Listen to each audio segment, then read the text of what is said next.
Hey guys, it's Margaret, and it's February 20th, the 51st day of the Mainichi project. You might have noticed that the lighting is a little different, and that's because this little guy burned out today when I was doing the first recording, which means we can't use that one.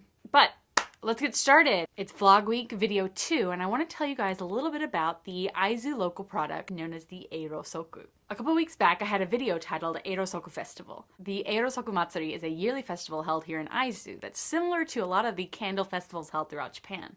If you've never been to one of these, I highly recommend them, but it's usually a local tourist spot like a castle or local gardens or a temple. Most candle festivals here in Japan are associated with summer and with the festival of Obon. Obon is an ancestral holiday that celebrates the dead. However, the Aizu Eirosoku Matsuri is a different kind of candle festival. Candles are actually a very important symbol up here in the north. They represent light and heat, something that's very important in the middle of winter, right? And they're especially important here in Aizu because Aizu has the candle known as the Eirosoku. Eirosoku are literally painted candles. And today I want to tell you guys a little bit about them and how they became associated with the Aizu region. The Aizu region is actually associated with a variety of traditional Japanese goods, including Aizu Momen, which is a traditional cloth, indigo dyeing, and rice and sake, which are particularly good in this region. But we aren't talking about that today. The Eirosoku candle is a direct byproduct of the booming lacquerware industry here in Aizu. When you see cultural introduction videos about Japan, you probably see some lacquerware. Lacquerware and lacquer goods are hugely important cultural artifacts here in Japan. Since ancient times, artisans have been working with lacquer, and the rich have bought lacquerware products. Products such as lacquered bowls and plates and chopsticks are seen as servingware and art. So it makes a lot of sense that the Aizu area would want to get into lacquerware production because it's seen as an industry that is both essential and also luxurious and artisan. And it's thanks to one of the lords of Aizu, known as Gamo Ujisato,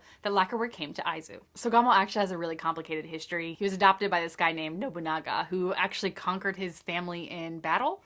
So some say adopted, some say taken hostage, but it turns out that Nobunaga took a real shine to Ujisato and eventually had his daughter married to him, you know, that old story. And he gave him this fiefdom in Aizu. So Gamo was really excited, got to Aizu, built this huge 7-story tower with gold tiles, everybody still talks about it to this day, and was hell-bent on making the Aizu area profitable. One of the ways he did this was to encourage more local industry like sake and lacquerware. So he had a whole forest of lacquer trees planted to get Aizu into the lacquerware game. So the trees would produce the lacquer, the artisans would lacquer up their bowls and their plates and their hair combs, what have you, and they would ship it all off to other cities to make Aizu more profitable. Japanese people love lacquerware, you guys. Lucky for the people of Aizu, there were also a lot of useful byproducts that the lacquer tree produced. One of these products is the seed produced by the lacquer tree, which you may or may not have guessed produces a type of wax. It is this wax that people in the Aizu area used to make candles.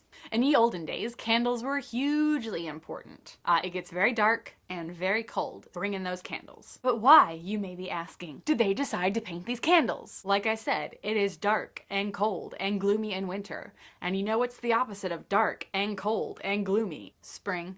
So the people of Aizu began to paint regional flowers on these candles and use them instead of real flowers, decorating their homes and shrines and even graves. Traditionally, Eirosoku feature a variety of local flowers, including plum blossoms, maiden lilies, violets, camellias, and morning glories. The Eirosoku, like the Eirosoku Festival, is a source of light and hope in the dead of winter. The festival, featuring a variety of candles painted with flowers, is a symbol of hope for the spring to come. And that's all I have on Eirosoku. I think they're really beautiful, but what do you guys think? Are any of you interested in any traditional Japanese art forms? Let me know in the comments down below. Okay, that's my video for today. If you guys have any suggestions for this week, include that down below, and I will talk to you tomorrow.